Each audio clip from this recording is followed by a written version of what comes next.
bugun qo'l berib ko'rishishning 3 xil turini gaplashamiz.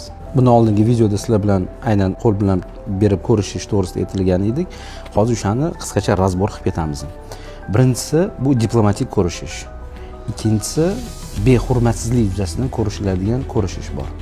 Va uchinchisi partnyoriga nisbatan ruhiy bosim o'tkazish ko'rishishi bor. Diplomatik ko'rishishda videoda ko'rsatib ketamiz qisman qilib. Asosan o'sha prezidentlar, rahbarlar va umumiy bizani hayotimizdan oladigan bo'lsak, oddiy bir inson ko'chada, kuyda hayotda ko'rishilgani bu oddiy diplomatik ko'rishish usuli. Ya'ni bu yoqda hech qanaqa bosim o'tkazilmaydi, ko'rishilganda kafti qattiq siqilmaydi, o'rtacha kuch bilan olinadi va ko'p ushlanmaydi.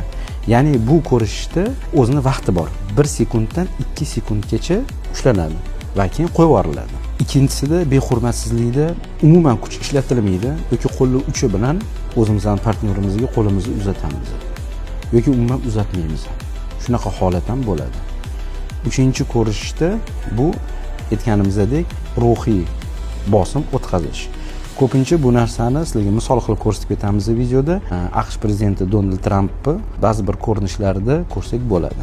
Bunaqa ko'rishishlar 6 va 8 sekundgacha davom etadi. Bunaqa vaqtda ko'p psixologlar aytadiki, shu ko'rishilgan, shu kaftini ushlagan paytda o'zini partnyoriga nisbatan bosim o'tkazish, uni chalg'itish va unga qo'shimcha bo'lib, undan biron bir narsani bilib olish. Uni kayfiyatini, uni holatini bilib olish niyatida shunaqa ko'rishish usullari ham bor. Va ayniqsa bunaqa ko'rishishlar biznes yoki diplomatik uchrashuvlarda ko'pincha kuzatsa bo'ladi. Nimaga? Shunaqa holatlarda aynan shunaqa ko'rishish uslubidan keyin bizani qarama-qarshi turgan partnyorimiz ruhan tushadi va u dili переговорlarda taslim bo'lishi ham ehtimoli bo'ladi. O'shaning uchun ham shunaqa holatlarda ba'zi bir yuqori bo'lgan odamlar, o'sha prezidentlar, rahbarlar, vazirlar shunaqa ko'rishadiki, o'zini tarafini partnyorikidan ustun qilish uchun.